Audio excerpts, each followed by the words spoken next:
उसको पूछ नहीं पाओगे, आपको उसका आंसर नहीं मिल पाएगा। हमारे पास उसके साइंटिफिक एविडेंस होने के कारण आपको पूरे ग्रुप में उसका आंसर मिल जाता है। तो हम इसको प्रॉमिस करते हैं कि आपको कभी भी आंसर को क्यों लेकर के कोई इसी प्रकार की नेगेटिविटी नहीं रहेगी। अब हम आते हैं कि अगर आप सप्लीमेंट इंडस्ट्री में पहली बार आए हैं, यहाँ पर कुछ लोग वो भी ज्वाइन किए हैं जो हो सकता है अपने लिए हेल्थ के लिए ज्वाइन करना चाहते हैं, कुछ लोग अपनी फैमिली को बेटर हेल्थ देना चाहते हैं। मैंने देखा है कि लोगों ऑनलाइन से खरीद करके, किसी ने ऑनलाइन बता दिया जैसे माइग्रेन को अच्छा करने के लिए मैग्नीशियम की टैबलेट परचेज करनी चाहिए, सपोज किसी ने ऐसा ऑनलाइन सुन लिया। हाँ, बीपी को रेगुलेट करने के लिए मैग्नीशियम एक बहुत अच्छा मॉलिक्यूल है, आपने ऐसा सुन तो लिया इंस्टाग्राम में। अभी प्रॉब्लम यहाँ पर होती है कि लोग खुद से मान लीजिए मैग्नीशियम की टैबलेट खरीद लेते हैं। अब मैग्नीशियम टैबलेट आप खरीद तो लोगे, लेकिन मैग्नीशियम 7 प्रकार की होती है ना, उसमें मैग्नीशियम थ्रियोनेट आएगा, मैग्नीशियम ग्लाइसिनेट आएगा, मैग्नीशियम ऑक्साइड आएगा, मैग्नीशियम हाइड्रोक्साइड आएगा, मैग्नीशियम साइट्रेट आएगा। तो लोगों के पास एक बहुत बड़ा क्वेश्चन आ जाता है कि मैं जो ले रहा हूँ वो सही है कि गलत है, एक बिग क्वेश्चन है। दूसरा, अगर आपने सप्लीमेंट को ले भी लिया और आपके हेल्थ में अगर कोई बदलाव नहीं आया, तो आप उस सप्लीमेंट के प्रति नेगेटिव हो जाते हो, आप बोलते हो ये सप्लीमेंट काम नहीं किया। ऐसा हो सकता था कि आपको कुछ और अपनी लाइफ स्टाइल में भी चेंज करने की जरूरत थी, पर शायद आपने वो किया नहीं और आपको रिजल्ट आया नहीं। यहाँ आप मिल जाएंगे। बहुत लोगों के लिए जो प्रोडक्ट सेलिंग होते हैं ना, वो एक बिजनेस के जैसा होता है। हमारे पास बहुत सारे लोग हैं, फॉर एग्जांपल कुछ कंपनी के लोग हैं, वो कहते हैं कि सर हम जब प्रोडक्ट देते हैं किसी को, तो जो हमारे जो क्लाइंट है वो टिकता नहीं है हमारे पास में, एक बिग चैलेंज है। हाँ, नहीं टिकता है उनके पास में, क्योंकि आप उनको क्या सर्व कर रहे हो बहुत इंपॉर्टेंट है। क्योंकि प्रोडक्ट तो सभी के पास है, हर कंपनी का एक अपना प्रोडक्ट है, हर कंपनी प्रोटीन बनाती है। भारत में 1000 से ज्यादा कंपनी प्रोटीन सप्लीमेंट बनाती है। क्यों कोई आपसे प्रोटीन लेगा? आप भारत में कई कंपनी मल्टीविटामिन बनाती है, क्यों आपसे कोई मल्टीविटामिन लेगा, है ना? और क्यों लोग डॉक्टर से लेते हैं? लोग डॉक्टर से लेते समय तो नहीं हिचकिचाते हैं, वो तो मेडिकल स्टोर से खुद से खरीद करके नहीं खाते हैं, वो बिना डॉक्टर के परमिशन के। लेकिन आपसे लोग नहीं परचेस करते हैं, वो कहीं और से परचेस कर लेते हैं। तो क्यों? क्योंकि आप उनको एक्सप्लेन नहीं कर पाते कि मैं जो दे रहा हूं वो आपको कैसे हेल्प करेगा और कैसे आपका रिजल्ट आएगा।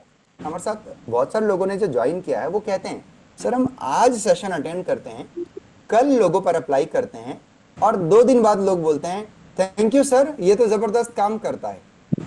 क्या आप चाहते हैं ऐसा सिस्टम? तो हम आपको बताने की कोशिश करेंगे। ओके, कई लोगों का डाउट होता है कि सप्लीमेंट ऑर्गन को डैमेज करता है। अभी अभी हमने आज तक में एक आधे घंटे का हेल्थ रिलेटेड इंफॉर्मेशन सुना कि जिसमें कि दिल्ली में एम्स की एक रिपोर्ट आई कि उन्होंने बोला कि सप्लीमेंट यूज करने के कारण, शायद कल ही की बात है, सप्लीमेंट यूज करने के कारण, प्रोटीन विथ स्टेरॉइड यूज करने के कारण लोगों की हड्डियां कमजोर हो रही है। ये एम्स की रिपोर्ट आई अभी रिसेंटली। तो ये कितना सही है कितना गलत है और ऐसा क्यों होता है, आपको जानने का मौका मिल जाएगा। सप्लीमेंट कॉस्टली होते हैं, सप्लीमेंट सस्ते भी होते हैं। इसका बहुत अच्छा एग्जांपल है, मैं नाम नहीं लूंगा। जैसे फॉर एग्जांपल मेरे सामने एक सप्लीमेंट का एक बॉक्स रखा हुआ है, मैं ब्रांड अभी सामने डिस्क्लोज नहीं कर सकता बिकॉज यहाँ पर कई ब्रांड के लोग बैठे हैं, तो हम अपने प्रोग्राम के समय डेफिनेटली बताएंगे।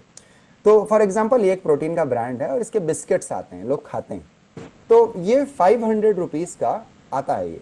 तो अब ये प्रोटीन की बिस्किट 500 की भी आती है, कुछ प्रोटीन की बिस्किट 1000 की भी आती है, और कुछ प्रोटीन 1500-2000 से लेकर के 3000-4000 तक आते हैं। तो क्वेश्चन लोगों के मन में रहता है कि सर मुझे सस्ता प्रोटीन मिल गया, मैं खा लेता हूं इसे, सब तो सेम है। हाँ, सेम नहीं है। क्या होता है, अगर आप पहली बार अटेंड कर रहे हैं तो जानने की जरूरत है, यहाँ पर एक लेबल लिखा होता है जिसे कहते हैं RDA, मतलब रिकमेंडेड डाइटरी अलाउंस, कि आपको इसमें कितना खाना चाहिए। और उसके बगल में लिखे रहता है कि इसमें प्रति 100 ग्राम में कितना ग्राम प्रोटीन है। तो एक अच्छा गुड कंज्यूमर को क्या करना चाहिए, उसको पढ़ना चाहिए कि मैं जो प्रोटीन सप्लीमेंट परचेस कर रहा हूं उस पर 100 ग्राम में कितना प्रोटीन दिया गया, या कितना विटामिन ए दिया गया, कितना विटामिन सी दिया गया। अगर आपको एग्जैक्टली क्लियर हो जाएगा तो आपको पता चल जाएगा ये महंगा है या सस्ता है। ठीक है, अगर यहाँ पर कुछ प्रोटीन या फिर कुछ मल्टीविटामिन इंडस्ट्री से लोग बिलोंग करते होंगे, तो जैसे एक एग्जांपल देता हूँ आपके, मल्टीविटामिन में एक बहुत इंपॉर्टेंट विटामिन है जिसे हम विटामिन ए कहते हैं। अभी विटामिन ए सस्ता भी आता है और महंगा भी आता है, पर मैं कैसे पता करूं कि सस्ता आता है कि महंगा आता है? मेरे सप्लीमेंट में तो विटामिन ए लिखा हुआ है। तो आप कैसे देखते हो? आप ये देखते हो वो जो विटामिन ए है वो बीटा कैरोटीन है, या वो रेटिनॉल पामिटेट है, आपको चेक करना होता है। क्योंकि जो रेटिनॉल पामिटेट होते हैं वो वेज और नॉन वेज दोनों सोर्स से आ जाते हैं, यानी वो डेयरी से भी आते हैं और प्लांट से भी आते हैं। पर ये जो स्पेशली जो बीटा कैरोटीन्स होते हैं ये प्लांट सोर्स से ही आते हैं। तो बिकॉज प्लांट सोर्स से उनको लिया जाता है, वो मोर एक्सट्रैक्शन प्रोसेस से गुजरते हैं, तो जहां पर बीटा कैरोटीन होगा डेफिनेटली वो थोड़ा सा महंगा सप्लीमेंट होगा रादर देन अदर। तो ये जो क्वेश्चंस होते हैं लोगों के साथ में कि मुझे चीजें सस्ती या महंगी क्यों दी जा रही है, उसका सप्लीमेंट इंडस्ट्री में एग्जैक्ट आंसर होता है, लेकिन आम लोगों को आंसर नहीं पता होता है। कितने लोग अब मेरी बात से रेजोनेट कर पा रहे हैं कि हाँ, ये कहीं ना कहीं पर कुछ ना कुछ एजुकेशन का एक चैलेंज है, शायद कंपनी हमको नहीं बताती है और हम परचेस कर लेते हैं, और हमें ये नहीं पता रहता है कि कौन सा ज्यादा सेफ है कौन सा ज्यादा सेफ नहीं है।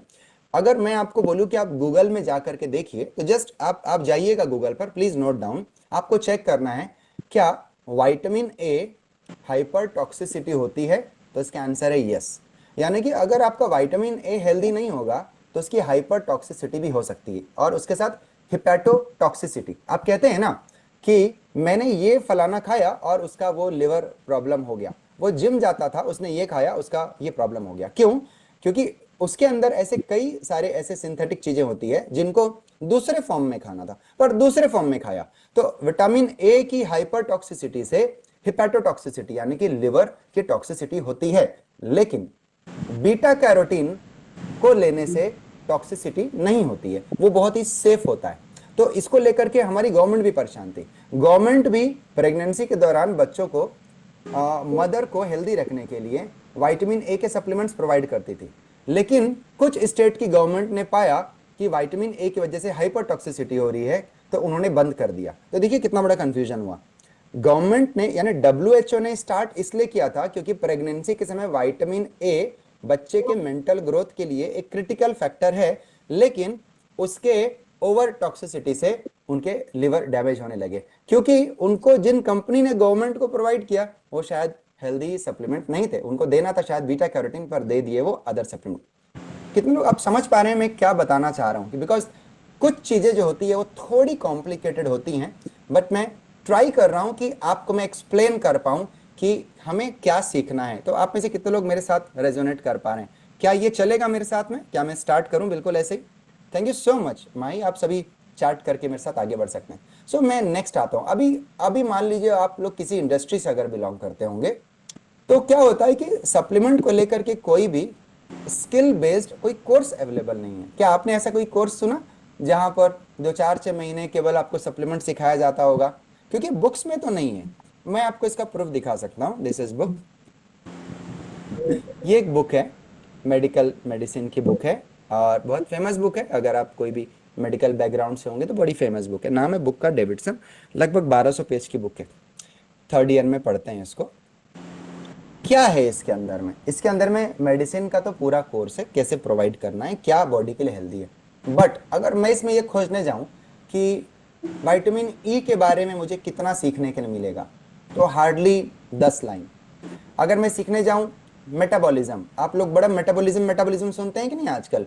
टीवी में ग्रीन टी में मेटाबॉलिज्म है, वेट लॉस में मेटाबॉलिज्म है, जिम जाओ तो मेटाबॉलिज्म है। जब ये इतना ही इंपॉर्टेंट वर्ड है आज के समय का, तो फिर मेटाबॉलिज्म इस बुक में आधे पन्ने का क्यों है? इमेजिन करो आप, क्या ये क्वेश्चन है कि नहीं? यस और नो? ओके, तो ये हो जाता है। अब आ जाते हैं, जब इन्हीं सारे क्वेश्चंस को जवाब नहीं मिल पाता तो हमें जरूरत पड़ती है एक हेल्दी कोर्स की। कई बार डिग्री होल्डर नहीं होने की वजह से हमारा सेल्फ स्टीम बहुत पुअर होता है। मैंने देखा है बहुत लोग आते हैं वो जवाब ही नहीं दे पाते हैं, लोग उनसे क्वेश्चन करते हैं वो आंसर नहीं दे पाते हैं। ऑलवेज वो सेकेंडरी टू डॉक्टर्स होते हैं। डॉक्टर्स डिसाइड करते हैं कि आपको क्या सप्लीमेंट खाना है, क्या सप्लीमेंट नहीं खाना है। एक नॉर्मल पर्सन जो एक ट्रेनर है, जो किसी जिम का ट्रेनर है, वो बेचारा बता ही नहीं पाता कि डॉक्टर ने पता नहीं सही बोला था कि गलत बोला था, है ना?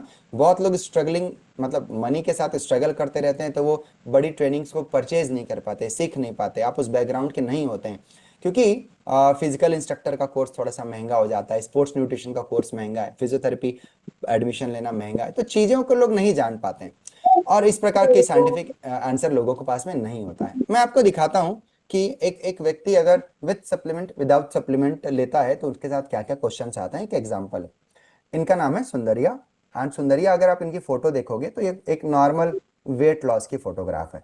देखने में ये लगेगा कि सुंदरिया अपना वेट लॉस करने के लिए किसी प्रोग्राम को ज्वाइन करी थी, और रूरल गांव के क्षेत्र से उनके घर की फोटो को देख के आप समझ सकते हो। सुंदरिया को एक बैक पेन का प्रॉब्लम था, वो अपने डॉक्टर के पास जाती हैं, उनको बैक पेन था, डॉक्टर ने बोला कि आप अपना वेट कम करो, इस वजन की वजह से आपका बैक पेन ज्यादा है, 90-95 किलो वजन है, और आप गाँव में काम करते हो, खेती किसानी का काम करते हो, वजन कम करो ठीक हो जाएगा। तो सुंदरिया को वजन कम करना था, तो अब वो कहाँ जिम जाएंगी, उनको बहुत ज्यादा कुछ पता नहीं गाँव देहात में। तो फिलहाल ये चले जाती हैं किन्हीं सप्लीमेंट ट्रेनर के पास में, जो सप्लीमेंट के जरिए वेट लॉस कराते हैं, ठीक। तो सुंदरिया वहां पर सप्लीमेंट से अपना 20-25 किलो अपना वजन कम कर लेती है। लगता ऐसा है कि शायद 25 किलो कम करने के बाद सुंदरिया का वजन कंट्रोल करने से उसका बैक पेन ठीक हो गया होगा, लेकिन डॉक्टर के पास उनको दोबारा जाना पड़ता है। वो बोलती है सर मेरा, आपने बोला था कमर दर्द ठीक हो जाएगा, मेरा तो कोई कमर दर्द ठीक नहीं हुआ, मेरा तो कमर दर्द वैसी का वैसी है। और बोले लेकिन बहुत बढ़िया तुमने अपना वजन कम कर लिया। बोले मैंने वजन कम कर लिया पर मेरा बैक पेन तो बिल्कुल ठीक हुआ नहीं है। तो उसके बाद वो आती है हमारे पास में, और हम उनको कहते हैं कि आपको सेकंड ओपिनियन की जरूरत है, आप थोड़ा चेंज करो, आप अपना कमर का जो आपको एमआरआई लगता है वो करो, और आप डॉक्टर को थोड़ा बदलो और वापस कंसल्ट करो, है ना। वो डॉक्टर बदलती हैं, डॉक्टर से कंसल्ट करती हैं, डॉक्टर बोलते हैं ठीक है, ऐसे तो पता नहीं चल रहा है, आपका बहुत अच्छा रिजल्ट भी है, बड़े फिट लग रहे हो, लेकिन आप, उन्होंने उनका एमआरआई किया जो समझ में नहीं आ रहा था। एमआरआई करने के दौरान उनको एक चीज पता चलती है कि सुंदरिया की जो कमर की जो मतलब रीढ़ की जो हड्डी है वो 7 mm की थी, 7 mm। तो उन्होंने बताया, उनसे पूछा कि आपने वजन कम कैसे किया, तो उन्होंने बोला कि मैंने सप्लीमेंट के जरिए अपना वजन कम किया। और आप बोला कि आपने एक्सरसाइज वगैरह कितना किया, जिम गए, बोले कि नहीं मैं जिम वगैरह कुछ नहीं की थी। उन्होंने बोला थैंक गॉड, क्योंकि अगर वो जिम जा करके अगर वजन कम करती तो वो जो उनकी 7 mm की जो हड्डी थी ना, वो 7 mm की हड्डी शायद अगर वो डेड लिफ्ट कर लेती, अगर वो वजन उठा लेती, तो उसके साथ बहुत बड़ा खतरा हो सकता था। तो यानी ये एक ऐसी केस थी जो अनजाने में राइट डिसीजन ले ली, अनजाने में सप्लीमेंट के जरिए इन्होंने अपना वेट लॉस कर लिया। अगर ये एक्सरसाइज और जिम का सहारा ले लेती, अगर ये शहर की लेडी होती, तो शायद ये काम नहीं करती, इनको ये प्रॉब्लम आती। कितना लोग एग्री करते हैं इस बात के साथ में। तो अनजाने में इनके साथ में सही हो गया, और डॉक्टर ने इनको तुरंत सर्जरी की, इनके कमर में इम्प्लांट लगा। यहां पर एक बात और है, कई बार सप्लीमेंट इंडस्ट्री के लोगों को ये लगता है कि नहीं नहीं हम तुमको पूरा ठीक ही कर देंगे। मैं उन लोगों से बहुत टकराता हूं, वो कहते हैं नहीं हमारा सप्लीमेंट बहुत अच्छा है और हमारा सप्लीमेंट तो डॉक्टर को टक्कर दे देगा। ये गलत है। मुझे लगता है कि आपको डॉक्टरों के साथ मिलकर के काम करना चाहिए। डॉक्टर अगर अपना काम सही कर रहे हैं तभी ये सोसाइटी अच्छे से चल रही है। मैं तो कहूंगा आपकी पहली मुलाकात और आपके जाने का समय दोनों डॉक्टर के नजदीक होने वाला है, इसलिए डॉक्टरों की बुराई करना बंद कर दें, बल्कि डॉक्टरों से कुछ सीखना शुरू कर दें, है ना। है कि नहीं, एग्री करते हैं आप। इसी प्रकार है प्रीति, ये एक बड़े इंस्टीट्यूट में ऑलरेडी एक बहुत बड़े प्रोफेसर के पद पर हैं, बहुत बड़े इंजीनियरिंग इंस्टीट्यूट में, घर में काफी सारे डॉक्टर्स हैं इनके। चूंकि घर में काफी सारे डॉक्टर हैं तो सप्लीमेंट के प्रति बड़ी रिजिडिटी है कि जो सप्लीमेंट्स होते हैं बड़े डैमेज करते हैं। अब इन्होंने भी कहीं पर सप्लीमेंट वगैरह कुछ यूज किया था, इनके बेटर एक्सपीरियंस नहीं थे, इन्होंने प्रोग्राम में आए और हमारे साथ में ये सीखने के लिए आए कि वाकई में क्या सप्लीमेंट काम करते हैं, कि अपनी फैमिली के लिए। और आज ये अपनी पूरी फैमिली को हेल्दी कर चुके हैं और उनके बड़े शानदार इनके रिजल्ट्स हैं।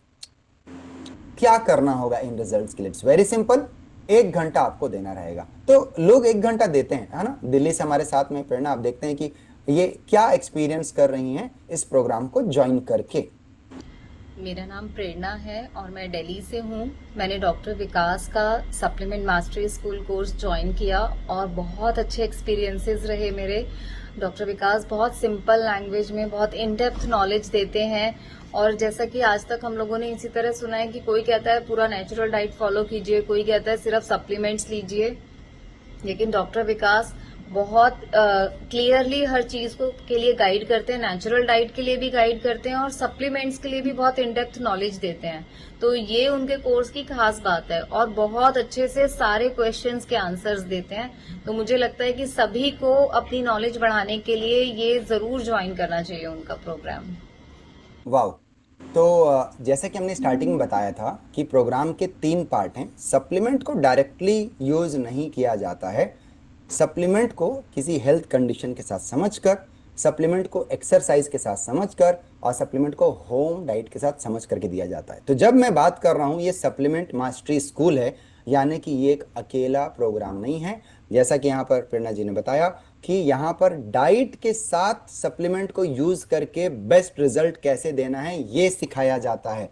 तो क्या मैं ये कॉन्सेप्ट आपका क्लियर कर पाया हूं कि सिर्फ सप्लीमेंट काम नहीं करते, पर सप्लीमेंट देने का तरीका बहुत काम करता है? कितने लोग की बात समझ में आ रही है? तरीका इंपॉर्टेंट होना चाहिए कि किस वे में हम सप्लीमेंट को प्रोवाइड कर रहे हैं। ओके, सो आप ये देख सकते हैं मेरे साथ भी कुछ चैलेंजेस थे। मैंने आज से 18 साल पहले, जब मुझे स्पेक्स लगे थे, मुझे पहली बार उस समय समझ में आया कि अपने अगर अभी से मुझे चश्मा लगा हुआ है तो आगे चलकर मेरी कंडीशन क्या होगी। उस समय मैंने बहुत कुछ एक्सरसाइज करना स्टार्ट किया, शीर्षासन करना स्टार्ट किया, अच्छा खाना, एंटीऑक्सीडेंट, एंटी इन्फ्लेमेटरी डाइट्स को बहुत रीड किया, पढ़ा। आज से 18 साल पहले मैंने चाय छोड़ दिया, कॉफ़ी छोड़ दिया, मॉर्निंग के डाइट में जूसेस वगैरह, फल वगैरह खाना स्टार्ट कर दिया, और मेरे अंदर चेंज आया अगले 6 महीने में। यानी कि अगर राइट वे में प्लान किया जाए तो बहुत कुछ पॉसिबल है। आज 38.5, 38+ की एज में दिन भर 15 घंटे स्क्रीन पर रहने के बावजूद मुझे चश्मा नहीं लगा है। क्यों? क्यों? बिकॉज सप्लीमेंट्स को बहुत अच्छे से समझ के बहुत अच्छे से खाने का हम प्रयास करते हैं। सो ये है मेरा इंफॉर्मेशन। मैं बीडीएस हूँ, मैं पीजी इन हेल्थ साइकोलॉजी हूँ। सो मैं आपको हेल्थ साइकोलॉजी जरूर सिखाने वाला हूँ कि खास तौर पर वो लोग जो किसी से डील करने वाले हैं, हेल्थ साइकोलॉजी बहुत इंपॉर्टेंट होती है। मैंने एज ए ट्यूटर काम किया, 10 साल का मेरा क्लिनिकल एक्सपीरियंस रहा है, हॉस्पिटल एडमिनिस्ट्रेटर रहा हूँ, कॉलेज कॉन्ट्रैक्टर रहा हूँ, डाइट एंड न्यूट्रिशन के साथ 12 साल से काम कर रहा हूँ, फ्रीलांसर हूँ, मैं बहुत हेल्थ एजुकेटर फ्रीलांसर हूँ। जैसे इट्स माय फ्रीलांसिंग प्रोग्राम, मैं पूरे इंडिया में हेल्थ एजुकेशन का प्रोग्राम कर रहा हूँ। मैंने अटल जी के लिए, मैंने बीजेपी के लिए मैंने वर्क किया। एक समय मैंने फार्मर ट्रेनिंग का मैं काम करता हूँ, जो मैंने आपको फोटोग्राफ्स दिखाए। मैंने गवर्नमेंट के प्रोजेक्ट रिपा के लिए मैंने काम किया है, और हमारा एक ट्रस्ट भी है। तो चलिए अब आते हैं, बहुत सारी बातें हो गई, अब हम सीधा चलते हैं कि हम कहाँ गलतियां करते हैं और उसका आंसर हमें कब सप्लीमेंट में मिलता है। सो 90 वर्सेस 10 रूल की तरफ चलते हैं। बड़े ही सिंपल रूल है कि मुझे क्या फोकस करना है। हमारे आसपास ये सारी चीजें हैं। कॉपर, कॉपर भी अब सप्लीमेंट के रूप में आ चुका है। Copper, RO water, warm water, गर्म पानी पीना, ग्लूटेन नहीं खाना, दूध नहीं पीना, लैक्टोज नहीं लेना। देखिए, हमें क्या नहीं खाना है इस पर काफी ज्यादा चर्चाएं हो रही है आजकल, है ना।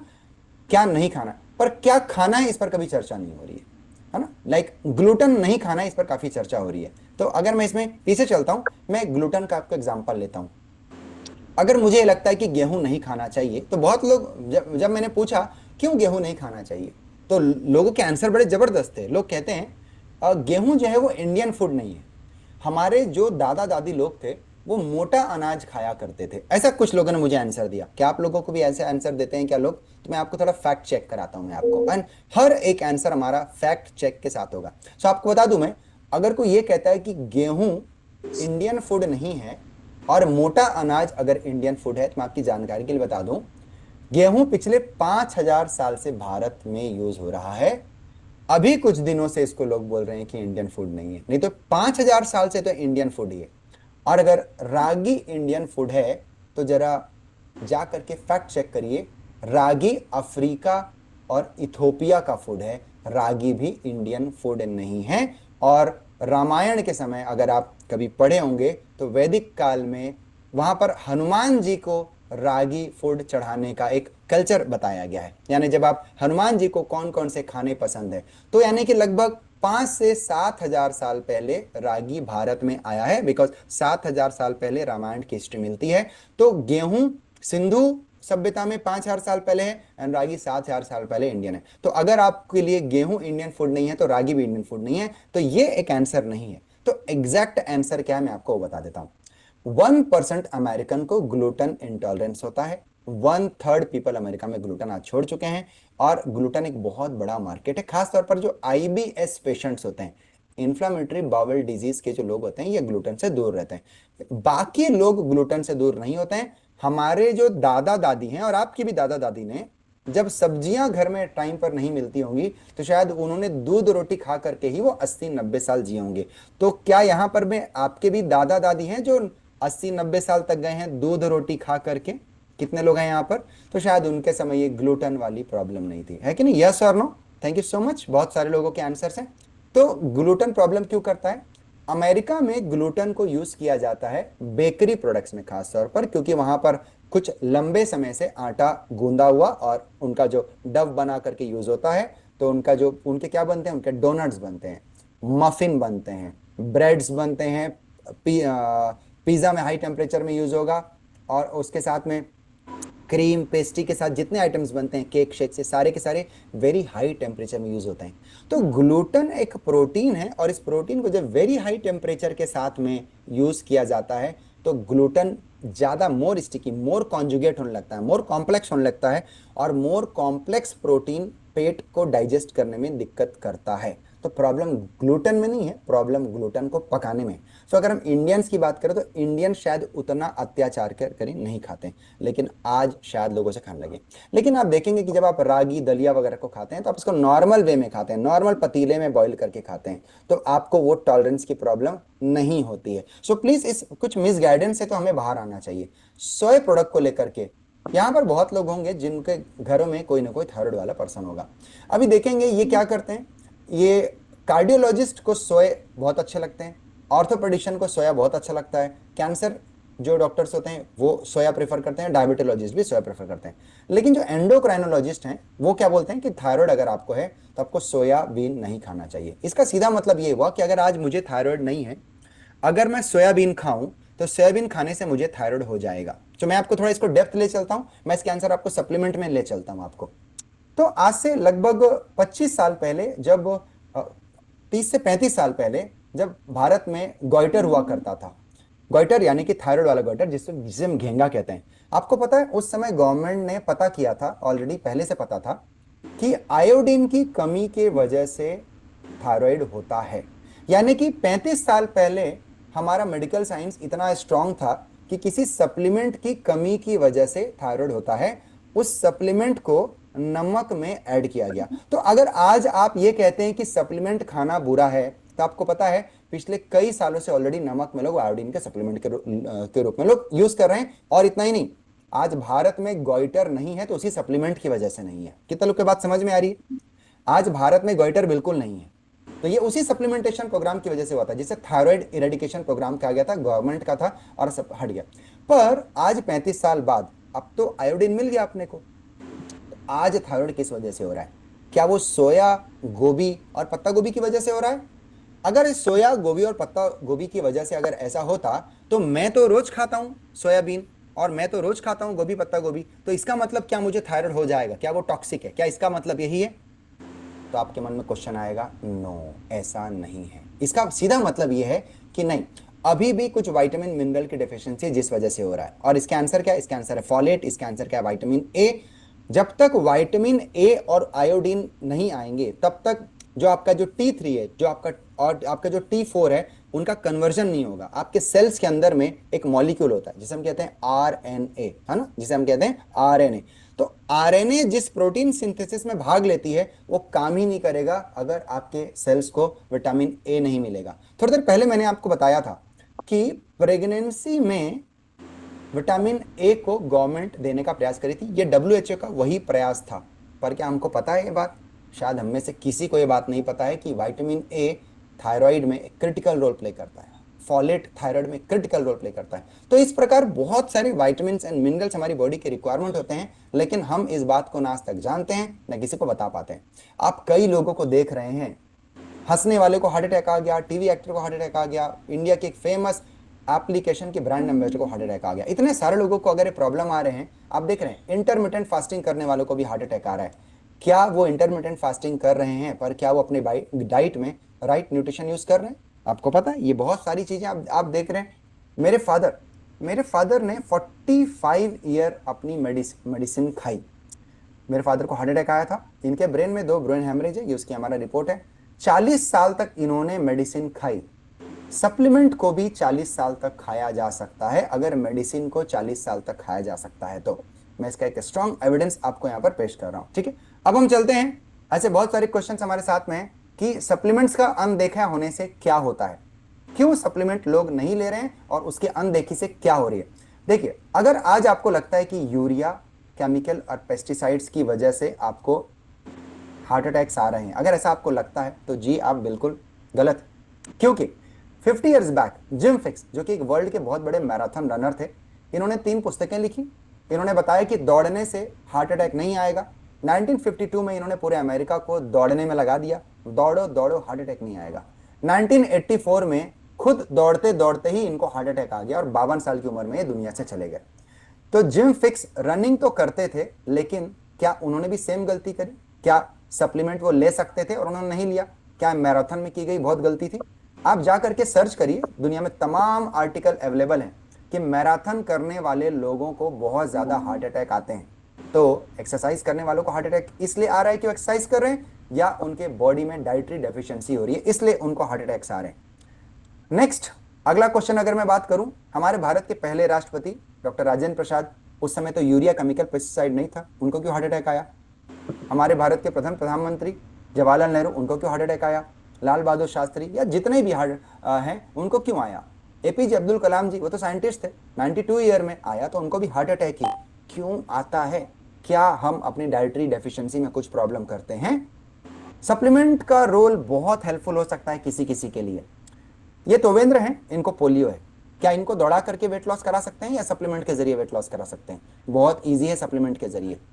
यह है नवल, 150 किलो के व्यक्ति, घुटने अगर आपके पहले ही खराब होने लग जाएं, आप कैसे दौड़ दौड़ करके वेट लॉस करेंगे? सप्लीमेंट एंड डॉक्टर की मदद से किया जा सकता है। यह है कोमल, 55 साल की उम्र में इनका नी रिप्लेसमेंट हो चुका था, 67 साल उम्र आते आते दोबारा इनके घुटने खराब हो गए। 67 साल की एज में दोबारा नी रिप्लेसमेंट नहीं हो सकता। क्या ये घर में बैठी रहें या इनको दौड़ने जाने के लिए बोलें? क्या इनको बोलें कि आप रनिंग करो जिम फिक्स के जैसा और जिम जा करके अपना वेट लॉस करो, अपने घुटने को मजबूत करो? नहीं, इनको सप्लीमेंट्स की जरूरत थी। इन्होंने अपने घुटने के लिए क्या लिया? इन्होंने अपने घुटने के लिए कैल्शियम्स लिया, ग्लूकोसामीन लिया, कुछ प्रोटीन्स लिए, है ना, और उसके साथ में कुछ कोलेजन्स लिए, और इनकी बोन ने वापस कोलेजन बनाना स्टार्ट किया और इनका रिजल्ट आना स्टार्ट हो गया। आज अपना वेट लॉस कर चुकी है और हेल्दी लाइफस्टाइल जी रही। सो हर जगह दौड़ना काम नहीं आता है, हर जगह, बच्चे से लेकर के बड़े तक। जो बच्चा बेचारा नहीं समझ सकता उसको आप दौड़ा नहीं सकते और उसे सप्लीमेंट खिला सकते हो। 87 ईयर की लेडी, इसको आप जिम नहीं भेज सकते पर आप इन्हें सप्लीमेंट खिला सकते हो। तो सप्लीमेंट को लेकर के बहुत सारे लोगों की रिजिडिटी है। शायद आपके हाथ पैर चल रहे हैं इसलिए आपकी रिजिडिटी है, पर उनसे पूछिए जो आपके घर में परेशान है, आपके मम्मी, आपके पापा, आपके फैमिलीज, आपके बच्चे जो शायद जिम नहीं जा सकते, जो शायद दौड़ नहीं सकते, शायद उनके लिए ये एक थेरेपी के तरीके से काम कर सकती है। तो now it's time for clarity. सबसे पहले किसी को भी अगर हमको सप्लीमेंट देना है तो सबसे फर्स्ट चॉइस ऑफ सप्लीमेंट है, उसका नाम है प्रोटीन। तो चलिए हम प्रोटीन को क्लियर करते हैं। द सीक्रेट क्लैरिटी, आपको सबसे पहले क्या करना है, अभी आपके पास में एक लिंक आएगा और आपको मैं दूंगा आपका मेटाबॉलिज्म निकालने का मेथड। तो प्रोटीन एज ग्रुप के साथ कैसे देना चाहिए इसको लेकर के मैं आपसे क्वेश्चन पूछूंगा। आपके सामने एक लड़की है जो यंग है, आपके सामने एक एजड अम्मा है, करीब करीब मान लिए 70 साल की होगी वो। आपको ये बताना है इन दोनों को अगर मैं सामने रखूं तो इनको कितना ग्राम प्रोटीन देना चाहिए, आपका नॉलेज क्या कहता है? आपने कहीं ना कहीं पढ़ा होगा, आपने बुक में पढ़ा होगा, आपने गूगल में पढ़ा होगा, या आपने किसी कंपनी में सुना होगा। तो कितना प्रोटीन खाना चाहिए, मुझे एग्जैक्ट आंसर जानना है। और मैं जानता हूं यहां पर हर किसी का आंसर अलग अलग आएगा। तो चलिए चैट करिए और मेरे साथ पार्टिसिपेट करिए, कितना प्रोटीन देना है, जस्ट टाइप। मैं आपका वेट कर रहा हूं। चलिए रेडी। सो पहला आंसर आ गया है हमारे साथ में 48 ग्राम। गुड। अगला आंसर हमारे बीच में क्या आने वाला है? नेक्स्ट, रीना कहती हैं वेट के अकॉर्डिंगली। तो बताओ ना वेट के अकॉर्डिंगली, मैंने तो बताया ना 60 किलो है, आपको वही तो बताना है। Reena Singh ji, I am sorry, इसे फिलोसॉफी कहते हैं। वेट के अकॉर्डिंग एग्जैक्ट आंसर लोगों को नहीं पता। देखिए अब देखिए, कुछ कह रहे हैं 60 ग्राम, कुछ कह रहे हैं 1.8 ग्राम पर केजी। मतलब सूरज कह रहे हैं 60 किलो है तो 1.8 से इंटू कर दो, मतलब लगभग 100 से 110 ग्राम सूरज कह रहे हैं। उमेश कह रहे हैं 60 ग्राम। सुधांशु बोल रहे हैं यंग वुमेन 100 ग्राम। सभी ने अलग अलग कहा ना। ओल्ड 80 ग्राम। तो सुधांशु ने दो अलग अलग आंसर दिया, 100 ग्राम और 80 ग्राम। चलिए अब मैं इसको निकालता हूं एग्जैक्ट आंसर क्या है, गूगल सही कहता है या आप सही। सबसे पहला देखिए, यंग जो लड़की है ना उनके मसल्स ज्यादा हैं और जो ओल्ड लेडी हैं उनके मसल्स कम है। ये कितने लोग को समझ में आ रहा है? क्या ये सही है? यस और नो? कितने लोग ये सही है? ओके, तो आप इसको मानते हैं कि ये सही है। यंग लेडी के में ज्यादा मसल्स हैं, तो यंग लेडी की मसल्स के जो चारों ओर ना फैट परसेंटेज कम होते हैं और ओल्ड लेडी के चारों फैट परसेंट ज्यादा होते हैं। इस कंडीशन को कहते हैं सार्कोपेनिया। आप चाहे तो इसको रख सकते हो अपने एजुकेशन पर्पज के लिए। तो जिनको ज्यादा मसल्स होता है, अब होता क्या है, अगर हम कार्बोहाइड्रेट खाते हैं हमारी बॉडी उसे स्टोर करती है, अगर हम फैट्स खाते हैं हमारी बॉडी उसको स्टोर करती है, अगर हम प्रोटीन्स खाते हैं तो हमारी बॉडी उसे यूज करती है, न कि स्टोर करती है। पर यूज कब करती है? आपके मसल्स के परसेंटेज के अनुसार। यानी कि ये जो यंग लड़की है इसकी बॉडी, इसका प्रोटीन कंजप्शन ज़्यादा होगा, प्रोटीन डिपॉजिट नहीं, प्रोटीन कंजप्शन ज़्यादा होगा, एंड जो ओल्ड लेडी उनका कंजप्शन कम होगा। इस हिसाब से दोनों का प्रोटीन काउंट अलग अलग हो जाएगा। बने रहिएगा, मैं आपको सिखाने वाला हूँ प्रोटीन कंजप्शन कैसे निकालने वाले। तो दोनों का प्रोटीन सेम नहीं है। अब आते हैं जेंडर के अकॉर्डिंगली। एक नए व्यक्ति को ले लेते हैं हम लोग ले लेते हैं एक जेंट्स और एक फीमेल। क्या लगता है आपको? तो आपका आंसर समझ में आ गया होगा। अगर दोनों का 70 किलो है तो गूगल में जो लिखा है प्लीज़ उसको ना माने, है ना, वो रॉन्ग आंसर है। यहाँ पर आपको समझ में आ गया होगा कि लड़के को ज़्यादा प्रोटीन चाहिए, लड़की को कम प्रोटीन चाहिए। सभी को क्लियर है? क्यों? क्योंकि अगेन जो लड़का है, लड़के का मसल्स ज़्यादा है, मसल ज़्यादा स्ट्रांग है, उसकी एक्टिविटी ज़्यादा है, और लड़की के मसल्स कमज़ोर है। खैर अभी हम एक्टिविटी की बात नहीं कर रहे हैं। अगर एक कुर्सी पर भी बैठे रहें तो भी लड़का, 70 किलो का लड़का ज़्यादा प्रोटीन खाएगा। लेकिन प्रोटीन इंडस्ट्री क्या करती है? आप 70 किलो के हो 70 ग्राम खाओ, 70 किलो के हो 100 ग्राम खाओ। नहीं, क्यों खाओ? उसके पीछे रीज़न होना चाहिए। एक लड़की है जिसको थायराइड है, वो 70 किलो की है, वो क्यों खाएगी 70? एक लड़का है जो 70 किलो का है, वो IT सेक्टर का है, कुर्सी में दिन भर बैठे रहता है, वो क्यों खाएगा 70 किलो? रीज़न है भाई कि लड़के को डाइट अलग है और लड़की का डाइट अलग है। अभी हम सीखने वाले हैं कैसे इसको निकाला जाता है। तो चलो स्टार्ट करते हैं इन तीनों के लिए। तो सबसे पहले आपको क्या करना है? आपको पता करना है आपका मेटाबॉलिज्म कितना है। तो अगर आपको अपना मेटाबॉलिज्म नहीं आता है तो मैं आपको एक ऐप दे रहा हूँ। आप क्या करिए, अभी आपके पास में एक लिंक आएगा, प्लीज़ मैं अपने कोहोस्ट से शेयर करूँगा कि वो लिंक को जल्दी से शेयर कर दीजिए प्रोग्राम में। और या फिर अगर आपको अपना मेटाबॉलिज्म निकालना आता है तो आप किसी ऐप से जा करके, प्ले स्टोर से किसी ऐप के जरिए निकाल दीजिए। तो यहाँ पर मेरी साइट है, आप www.drvikasfitness.com, आप इसको क्लिक करिए और आप मेरे साइट में आप रीडायरेक्ट हो जाएंगे। वहाँ पर राइट साइड में एक रेड कलर का एक बॉक्स है और इस बॉक्स को क्लिक करिए। आप वहाँ पर अगर अपने डेटा फिल करेंगे तो आपका मेटाबॉलिज्म आपको पता चल जाएगा। ओके, अगर आप कर सकते हैं तो कर लीजिए, ठीक है। तो अब मैं आपको एक्सप्लेन करता हूँ। तो एक लड़के और लड़की का मेटाबॉलिज्म ऑलवेज अलग अलग होता है, इसलिए दोनों का प्रोटीन इंटेक भी अलग अलग होता है। तो आंसर क्या है? लड़का और लड़की या फिर उम्र के साथ मेटाबॉलिज्म अलग अलग होने की वजह से कभी किसी का प्रोटीन कंटेंट एज के साथ नहीं हो सकता, या सॉरी वेट के साथ नहीं हो सकता। वेट इकलौता फैक्टर नहीं है, वेट के साथ में आपको एज और मेल है या फीमेल है ये देखना पड़ेगा। जेंडर एक बहुत इंपॉर्टेंट फैक्टर है। इसे निकालने के लिए मिफिन्स नाम का एक BMR कैलकुलेटर होता है और वहां जाकर के आप निकाल लेते हैं कि BMR को कैसे निकाला जाता है। तो मेरे पास जो मैंने दिया है रेफरेंस, तो वही रेफरेंस है, वहां से आप अपना BMR को निकाल लीजिए। एग्जाम्पल के तौर पर आपका जो BMR है वो 1500 अगर है, सपोज आपका मेटाबॉलिज्म 1500 है, आप एक्सरसाइज नहीं करते हो, आप घर पर बैठे रहते हो और आपका मेटाबॉलिज्म 1500 है। ओके, तो क्या मैं आगे बढ़ूंगा? 1500 मेटाबॉलिज्म के लिए मैं कैसे निकालने वाला हूं? अगर आपका मेटाबॉलिज्म 1200 है तो 1200 के लिए निकालिएगा, अगर आपका मेटाबॉलिज्म 2000 है तो 2000 निकालिएगा। ओके, सो इस मेटाबॉलिज्म के लिए पोर्शन कंट्रोल बड़ी ही पॉपुलर थ्योरी है कि हमें अपने डाइट में मिनिमम हमारी बॉडी को परसेंटेज में हमारी बॉडी की रिक्वायरमेंट क्या होनी चाहिए। तो लगभग मिनिमम मुझे 15 ग्राम के आसपास प्रोटीन खा लेना चाहिए। हालांकि कंपनीज 25 ग्राम, 30 ग्राम, 40% तक का दावा करती है कि आपका जो खाना है इसमें इतना ज़्यादा होना चाहिए। मैं बहुत सिंपल थ्योरी, एक नॉर्मल लाइफ स्टाइल में 15% प्रोटीन की बात कर रहा हूँ कि आपके भोजन में अगर 15% भी अगर प्रोटीन है तो मैं कैसे काउंट करूँ मेरा प्रोटीन इंटेक। तो अगर मेरा मेटाबॉलिज्म 1500 है तो ये मेरा बर्निंग कैपेसिटी है, मेरी बॉडी 1500 कैलोरी बर्न कर पाती है, तो इसका 15% कम से कम प्रोटीन से आ जाए तो चलेगा। तो अगर मेरा मेटाबॉलिज्म 1500 है तो इसका जो 15% होता है वो होता है 225। कितने लोग इसको मैथ्स के रूप में समझ पा रहे हैं? तो जस्ट टाइप यस, मैं समझ रहा हूँ। जस्ट टाइप यस अगर आप इस मैथ्स को समझ रहे हैं, तो नहीं तो मुझे इसको रिपीट करना पड़ेगा। बहुत सारे लोग हैं, कोई छूट ना जाए।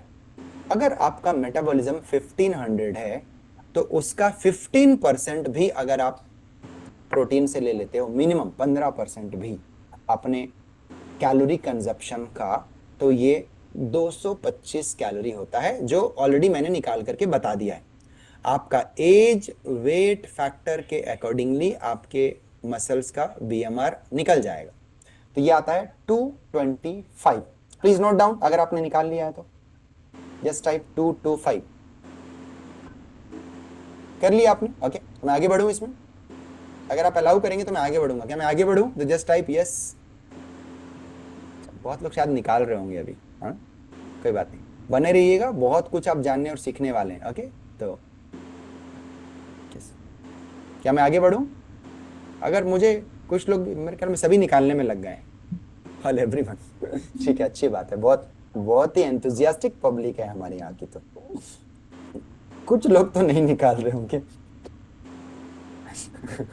ठीक है, ओके, चलो अच्छा है। मैं फिर से बता देता हूँ ना। पवन बोल रहे हैं कि सर प्लीज रिपीट। देखो, बीएमआर मेटाबॉलिज्म क्या होता है ना, मुझे एनर्जी, दिन भर में मुझे जितनी एनर्जी चाहिए मेरे हार्ट, लिवर, किडनी, मेरी बॉडी को काम करने के लिए, उसे कहते हैं बीएमआर, यानी basal metabolic rate, metabolism, correct. तो मेरा मेटाबॉलिज्म कैसे निकलेगा, मैंने फॉर्मूला दे दिया है, वो मेरे ऐप में है, आप अपना मेटाबॉलिज्म निकाल लो जाकर के।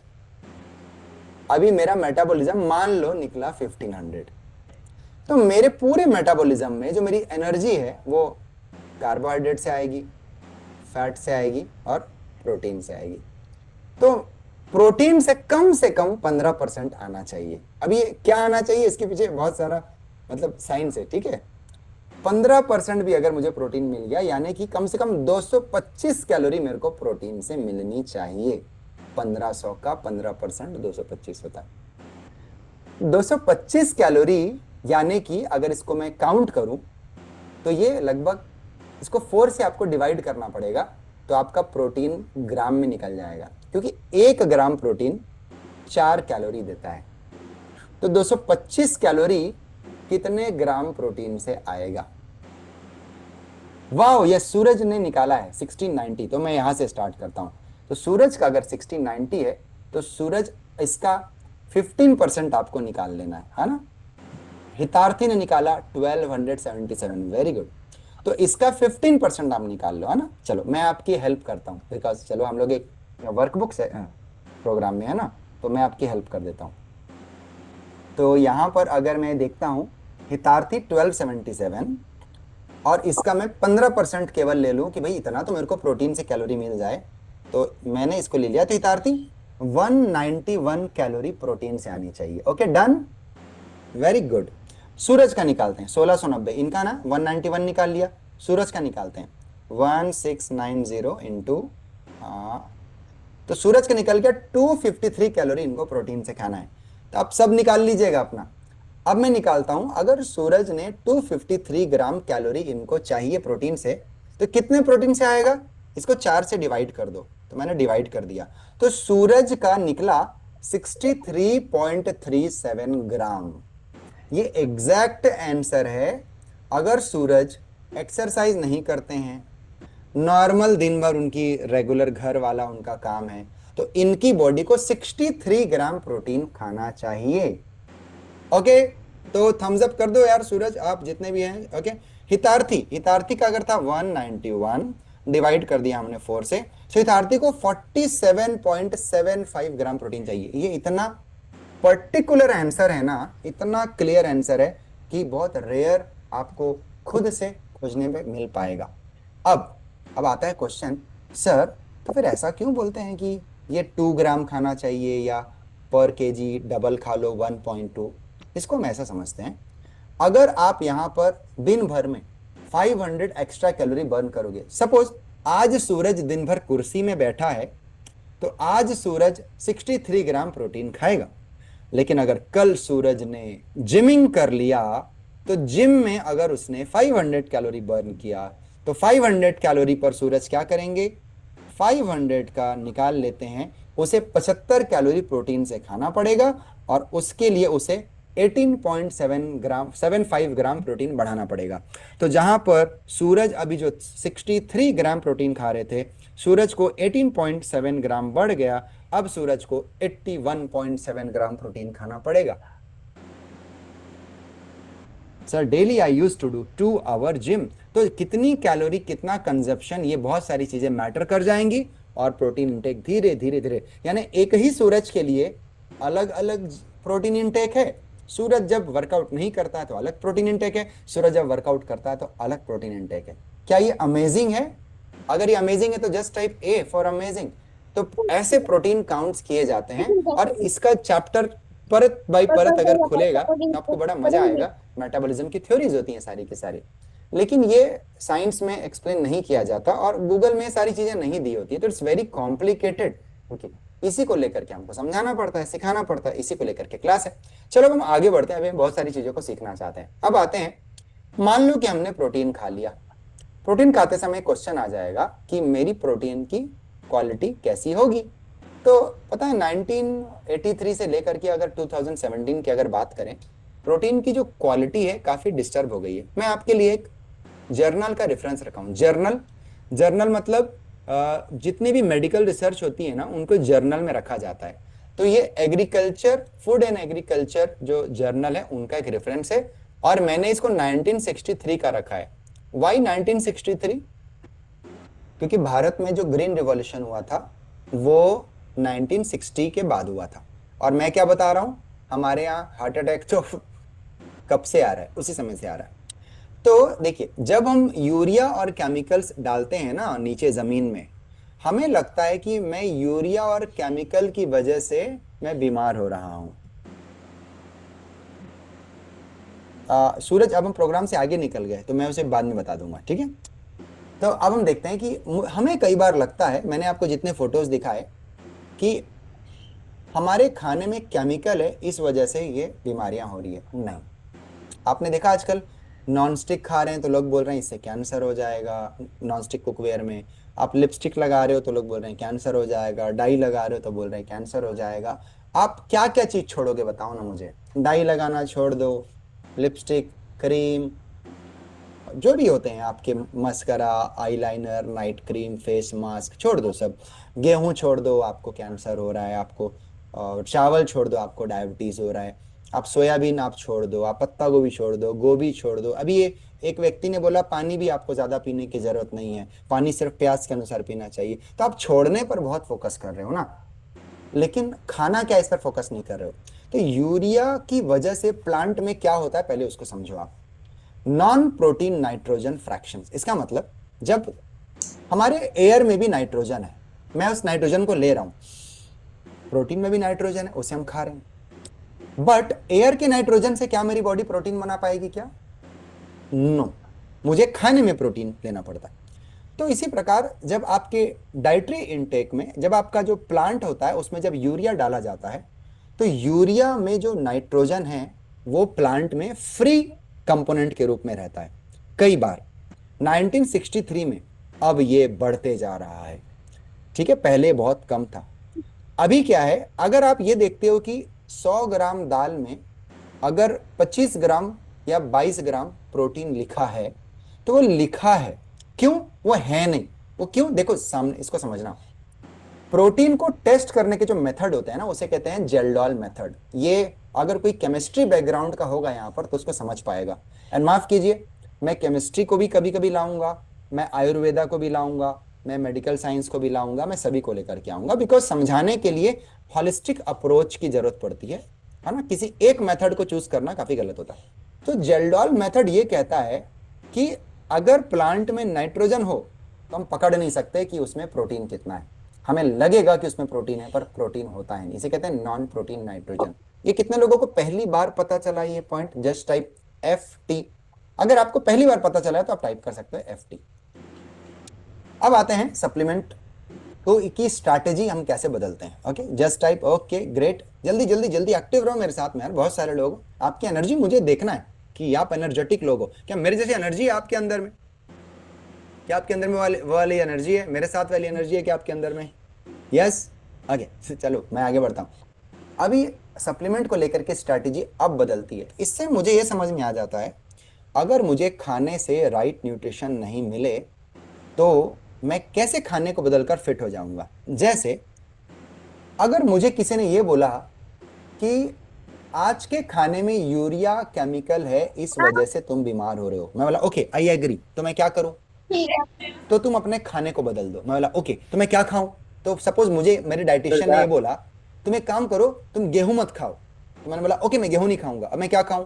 तो बोलेगा तुमने कि एक काम भैया करो, ओट्स खाओ या रागी खाओ। मैं ओके, मैं रागी खाऊंगा, मैं ठीक है मूंग का भैया, चीला खाऊंगा, मैं पनीर खाऊंगा। Okay great, thank you so much. लेकिन मेरा अब आपसे एक क्वेश्चन है। कैसे किया बता रहे थे? आपने मेरे को बोला कि बीमार होने की जो वजह है वो यूरिया और केमिकल है। तो क्या मैं गेहूं को छोड़ करके अगर मैं रागी पर शिफ्ट हो जाता हूं, तो क्या मुझे केमिकल फ्री हो जाएगा क्या मेरा खाना? अभी मेरा डाइटिशियन कंफ्यूज, अरे यार ये तो बोल सही रहा है, मैंने तो इसको अभी भी यूरिया केमिकल ही खाना दिया है। तो इट मीन्स अनाज को बदलने से न्यूट्रिशन वैल्यू चेंज नहीं होती है। याद रखिए, गेहूं की जगह ओट्स ले लो और ओट्स की जगह बाजरा ले लो, उसकी जगह कभी भी बात एकदम उसका अंदर का न्यूट्रिएंट वैल्यू चेंज नहीं हो सकते। हमें खाने में अगर विटामिन ए की डेफिशिएंसी है तो गेहूं में विटामिन ए की ही जरूरत थी, उसको ओट्स में डालने से कवर नहीं होता। अनाज को अनाज से रिप्लेस नहीं किया जाता है। हाँ, गेहूं को अगर आप प्रोटीन से रिप्लेस कर देते, पनीर से रिप्लेस कर देते तो शायद समझ में आता, बट ओट्स और इसे कॉम्प्लिकेटेड करने से चीजें सॉल्व नहीं होने वाली है। ये बात समझ में आ रही है सबको? सो न्यू स्ट्रैटेजी क्या है? फॉर एग्जाम्पल, एक डायबिटिक पेशेंट था। एक डायबिटिक पेशेंट जाता है डॉक्टर के पास में, वो कहता है डॉक्टर साहब मैं सही कहता है। रोटी चावल सब खाता हूँ, मेरा शुगर कंट्रोल नहीं होता, मैं क्या करूं? डॉक्टर साहब ने बोला एक काम करो, तुम सबसे पहले चावल छोड़ दो। ये 1990 का पेशेंट था, उसने चावल छोड़ दिया, उसका डायबिटीज कंट्रोल हुआ नहीं, आज वो इसको इंसुलिन लग रहा है। अब सन 2020 में कोई जब डॉक्टर के पास जा रहा है यही डायबिटिक पेशेंट, डॉक्टर साहब मैं तो चावल भी नहीं खाता, मैं गेहूं खाता हूं, अब मैं क्या करूं? नहीं नहीं, गेहूं खाने से तो डायबिटीज और बढ़ता है क्योंकि उसमें ग्लूटेन होता है। तो ना गेहूं भी मत खाओ, तो ना मोटा अनाज खाओ, ना बाजरा खाओ, क्योंकि हमारे ना जो पूर्वज लोग थे वो ना बाजरा खाते थे। तो ये जो पेशेंट जाता है ये बेचारा बाजरा खाना शुरू कर देता है, अभी भी इसका शुगर कंट्रोल नहीं होता। अभी कंफ्यूज है कि मैंने तो इतना कुछ चेंज किया, मेरा रिजल्ट क्यों नहीं आया? उस इसलिए रिजल्ट नहीं आया क्योंकि गेहूं और बाजरे की कैलोरी सेम है। तो आपको अगर लगता है कि राइस और व्हीट और ओट्स में सबसे कम कैलोरी ओट्स की है, तो आप गलत सोच रहे हो। राइस की कैलोरी, व्हीट्स की कैलोरी में सबसे ज्यादा जो कैलोरी है वो ओट्स की प्रति 100 ग्राम 389 कैलोरी होती है, जबकि गेहूं की सिर्फ 339 कैलोरी होती है, और बॉइल्ड राइस की तो सिर्फ 130 कैलोरी होती है। तो ये बात आपको समझ में आ रही है? डायबिटीज में अनाज, राइस एक अनाज है, व्हीट एक अनाज है, ओट्स एक अनाज है। अनाज को अनाज से चेंज करने से रिजल्ट नहीं आता, तो रिजल्ट किससे आता? हमें ये बोला गया कि आप खूब पैदल चलो, खूब एक्सरसाइज करो। 20 साल से हमको बेवकूफ बनाया गया, आज तक किसी के घर में डायबिटीज का रिजल्ट नहीं आया। लोगों ने बोला चिरैता पियो, करेला पियो, जामुन पियो, मेथी का दाना करो, ये खाओ वो खाओ, किसी का शुगर आज तक कंट्रोल नहीं हुआ, क्योंकि लोगों को कभी भी गुड डाइट एंड सप्लीमेंट के बारे में नहीं बताया गया। तो क्या मैं आपको बताऊं करना क्या है? कितना लोग जानना चाहते हो? टाइप यस, अब तो करो टाइप यस, इतने सारे लोग बैठे हो, बाप रे, बता दो यस, है ना? चलो मैं यस कर देता हूं। सो क्या करना है आपको? शुगर कंट्रोल करने के लिए अपने डाइट में चेंज करना है। देखो एग्जांपल, अगर मैं 35 ग्राम ओट्स खाता हूं तो ये मेरे शुगर का लेवल है जो ऐसे खड़ा होता है, ये इसे शुगर स्पाइक कहते हैं। मुझे अगर अपने शुगर स्पाइक को कम करने हैं तो मुझे क्या सिखाया गया था? खाने को दो भाग में तोड़ दो। 3 रोटी खाते थे, 2 रोटी खाओ 1 रोटी खाओ। 4 रोटी खाते थे, 2 रोटी खाओ 2 रोटी खाओ। लेकिन नहीं बॉस, आपको क्या करना है? देखो very simple strategy of supplement. हमने क्या किया? केवल या तो 2 एग व्हाइट डाला और साथ में कुछ प्रोटीन के चम्मच डाले, 2 चम्मच प्रोटीन। मैं क्या बता रहा हूं आपको? पूरा सोशल मीडिया आपको परेशान कर रहा है कि आपको डायबिटीज है ना, आप ना ऐसे पानी नहीं पीना है, आपको गर्म, आपको ठंडा पानी नहीं पीना है, आपको टेफ्लॉन में नहीं करना है, आपको ओट्स नहीं खाना है। अरे आप ये बताओ ना करना क्या है मुझे? बहुत सिंपल है, 2 लाइन में तो खत्म है। 2 चम्मच प्रोटीन डालो, शुगर थोड़ा कंट्रोल आना स्टार्ट हो जाएगा। और आज से अगर मैं खाऊंगा तो मुझे डायबिटीज होने के चांसेस सबसे कम रहेंगे। मेरी नानी को डायबिटीज था, मेरी मम्मी को डायबिटीज है। यस, मैं आई एम डॉक्टर विकास शर्मा। मेरी नानी को 65 केज में डायबिटीज हुआ, मेरी मदर को 45 केज में डायबिटीज हुआ, मेरी बड़ी सिस्टर को 37 केज में डायबिटीज हुआ। Today I am 38। मुझे डायबिटीज नहीं है और ना कभी होगा। क्यों? बिकॉज मैं अपने खाने को देख समझ करके खा रहा हूं और एसेंशियल सप्लीमेंट को अपने डाइट में ऐड कर रहा हूं। बस इतनी सिंपल सी बात है। कितने लोग की बात समझ में आ रही है? नेक्स्ट, सप्लीमेंट्स आए कहां से? लोग क्यों बोलते हैं सप्लीमेंट नहीं खाना चाहिए, सप्लीमेंट खाना चाहिए? सप्लीमेंट को बताने वाले फादर ऑफ सप्लीमेंटेशन कौन है जानते हैं? उनका नाम है डॉक्टर कैसिमिर फंक। डॉक्टर कैसिमिर फंक ने कबूतर का एक्सपेरिमेंट किया। बोले इनका जो कबूतर था इनको उन्होंने व्हाइट राइस खिलाया, सफेद चावल। सफेद चावल खाने की वजह से उस कबूतर ने 6 महीने में उसने उड़ना बंद कर दिया। उन्होंने देखा कि सफेद चावल में कोई डेफिशिएंसी है, मेरे को उसको दूर करना पड़ेगा। इन्होंने चावल के ऊपर अनपॉलिश्ड राइस का जो ब्राउन होता है, उन्होंने वो ब्राउन कबूतर को देना स्टार्ट किया। उस कबूतर ने वापस उड़ना स्टार्ट कर दिया। इन्होंने इस एक्सपेरिमेंट को बार बार किया। उसके बाद इन्होंने इस रिसर्च को पब्लिश किया। इन्होंने बताया कि चावल को 130 डिग्री में बॉईल करने के कारण और पॉलिश्ड राइस को खाने के कारण इसके ऊपर एक लेयर होती है विटामिन B1 की, वो लॉस हो जाती है, जिसकी वजह से न्यूरॉन डिसऑर्डर्स होते हैं। इस न्यूरॉन डिसऑर्डर को पॉलीन्यूराइटिस कहा जाता है। इसलिए आप कुकर का यूज मत करो, पॉलिश्ड राइस का यूज मत करो, और अगर करते हो तो विटामिन B1 सप्लीमेंट को अलग से यूज करो। किसी ने इनकी बात नहीं मानी। इस बीमारी को लोग नहीं याद रख सकते थे, इसलिए इन्होंने इस बीमारी का नाम दिया बेरी बेरी। कितने लोगों ने इस नाम को सुना है पहले कभी? बेरी बेरी, जस्ट टाइप मी। तो फादर ऑफ सप्लीमेंट ने ही सबसे पहले बताया था कि सप्लीमेंट खाना चाहिए, और यहां लोग बोलते हैं सप्लीमेंट खाने से लिवर किडनी खराब होगा। वाओ, फैंटास्टिक, पहली बार पता चला आपको। Just type FT। By the way, आज मैं जो इंफॉर्मेशन आपको शेयर कर रहा हूं, क्या यह इंफॉर्मेशन सोसाइटी के लिए जरूरी है? यस और नो? क्या ये सोसाइटी के लिए जरूरी है? ये सोसाइटी के लिए बहुत ज्यादा जरूरी है, क्योंकि लोगों में बहुत ज्यादा रिजिडिटी है। लोग छोड़ने पर फोकस कर रहे हैं, लेने पर फोकस नहीं कर रहे हैं। It's very simple. आप जो खा रहे हो उसमें आपको कुछ लेना पड़ेगा। लोग कहते हैं तेल मत खाओ, हार्ट अटैक आएगा। लोगों ने थ्योरी दी सैचुरेटेड फैट की वजह से हार्ट अटैक आता है। लोगों ने थ्योरी दी ना। लोगों ने यह भी थ्योरी दी कि घी में 65% सैचुरेटेड फैट होता है। लेकिन यह भी थ्योरी आज है कि घी से हार्ट अटैक नहीं आता है। तो घी में 65% सैचुरेटेड फैट है, पर हार्ट अटैक क्यों नहीं आता है? बताएं क्यों? ये आपको सारी की सारी चीजें, आपका आंसर मिलेंगी, exact to the point answer. अभी अभी एक ऑन्कोलॉजिस्ट ने डाला था इंस्टाग्राम में, उन्होंने एक पोस्ट डाला कि चाय को जब आप बॉईल करते हो बार बार तो चाय एसिडिक हो जाता है। उन्होंने एक एक्सपेरिमेंट किया कि चाय का जो पीएच होता है वो 6 होता है, पर जब आप उसको दोबारा बॉईल करते हो तो उसका जो पीएच हो जाता है वो 5 हो जाता है। तो चाय को दोबारा बॉईल करने से उसका पीएच और कम हो जाता है, इसलिए आपको चाय नहीं पीना चाहिए। ये किन्होंने सर्व किया? ये एक ऑन्कोलॉजिस्ट ने सर्व किया। मैं आपको बताऊं, अगर एसिड होने से अगर प्रॉब्लम होती तो नींबू का तो पीएच सिर्फ 2 होता है, फिर तो नींबू भी नहीं खाना चाहिए था। तो चाय को बॉईल करने से अगर वो एसिडिक हो जाता है और हमें नहीं पीना चाहिए, तो ये थ्योरी गलत है। चाय को बॉईल करने से जो एसिडिटी होती है उसका हमारे हेल्थ से कोई संबंध नहीं है। चाय को बॉईल करने से जब वो दूध के साथ रिएक्ट करता है ना, और दूध जैसे जैसे दूध गर्म होता है और दूध गर्म होने के कारण उसके प्रोटीन के स्ट्रक्चर्स खुलते हैं और उसकी एसिडिटी लेवल गिरती है, जिसे केमिकल साइंस, केमिस्ट्री में जैसे माइलार्ड रिएक्शंस कहते हैं। उसकी वजह से कॉन्जुगेटेड प्रोटीन्स बनते हैं जो हमें डाइजेस्टिव, हमारे एब्जॉर्प्शन को स्लो करते हैं। इस वजह से चाय नहीं पीना चाहिए। आज तक लोगों को एग्जैक्ट साइंस ही नहीं पता है। कितने लोगों को कुछ आज के प्रोग्राम में बहुत सारी चीजें पहली बार पता चल रही है। जस्ट टाइप FT, क्योंकि केमिस्ट्री नहीं पता, बायोकेमिस्ट्री नहीं पता, फिजियोलॉजी नहीं पता, केवल और केवल एक चीज पता है, इंस्टाग्राम एंड यूट्यूब। सिर्फ इंस्टाग्राम एंड यूट्यूब पर सारी इंफॉर्मेशन अवेलेबल है। काश इनसे मैं भी अपने बच्चे को डॉक्टर बना पाता।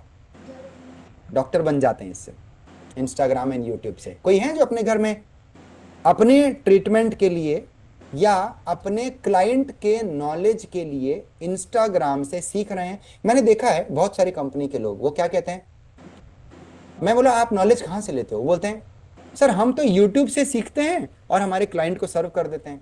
मैंने बोला क्यों, तुम्हारा क्लाइंट यूट्यूब से नहीं सीख सकता? मतलब पेन कैसे कम करें, शुगर के लिए क्या करें, आप यूट्यूब से सीखते हो और अपने क्लाइंट को सर्व कर देते हो। क्या ये सही है? क्या रियली ये सही है? ये बहुत गलत है।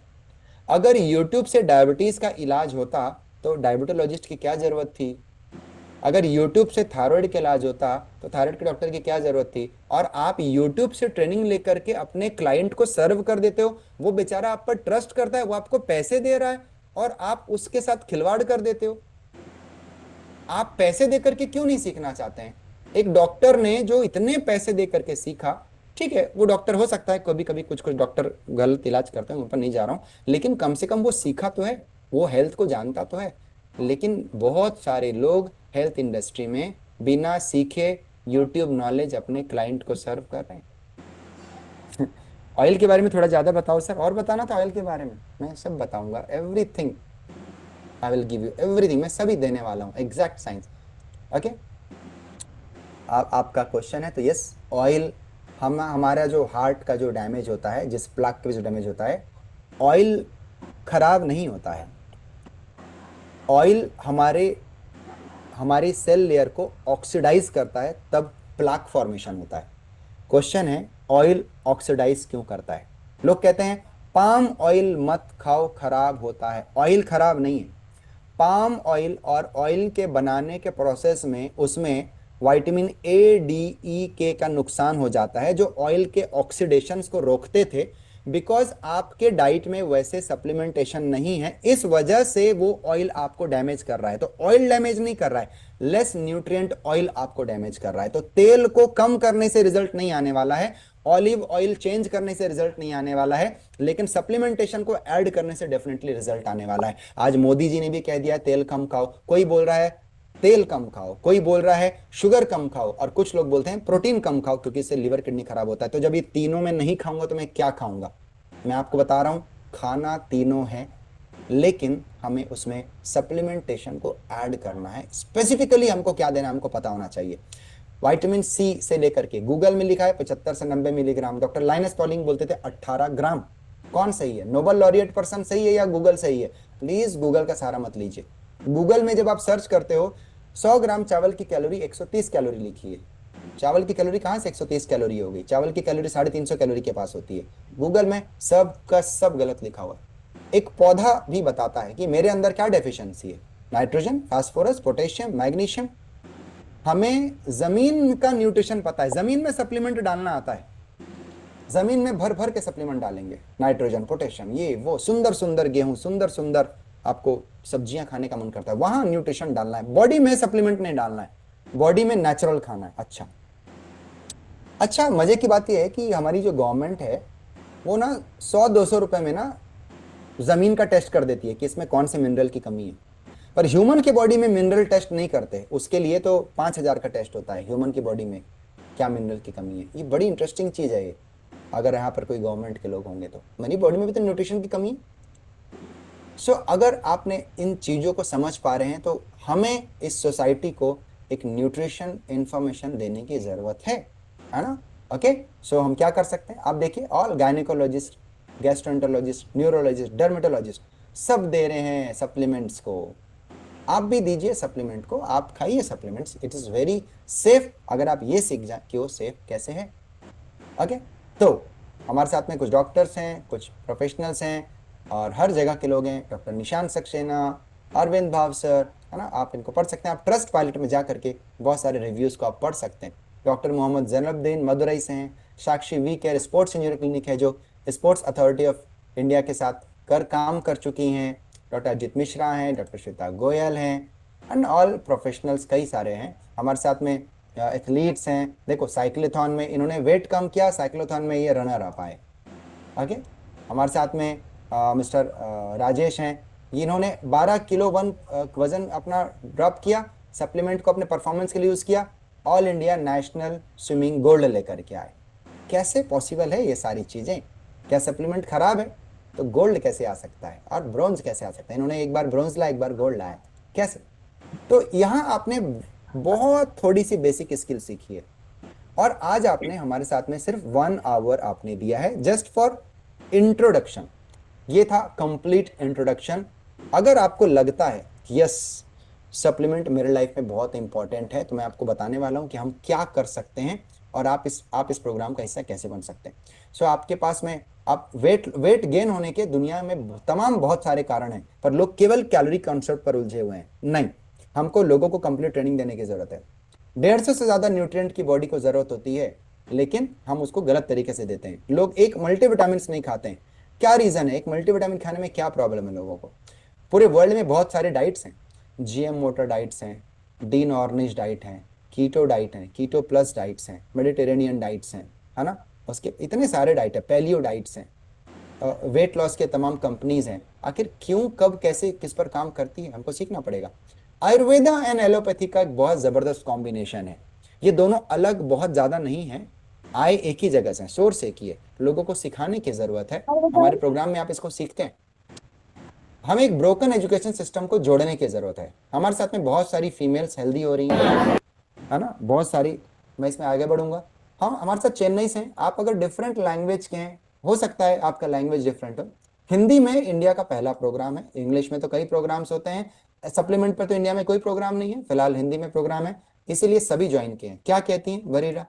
Hi everyone, this is Bareera from Chennai. मैंने डॉक्टर विकास शर्मा का सप्लीमेंट्री मास्टरी स्कूल ज्वाइन किया है लास्ट मंथ।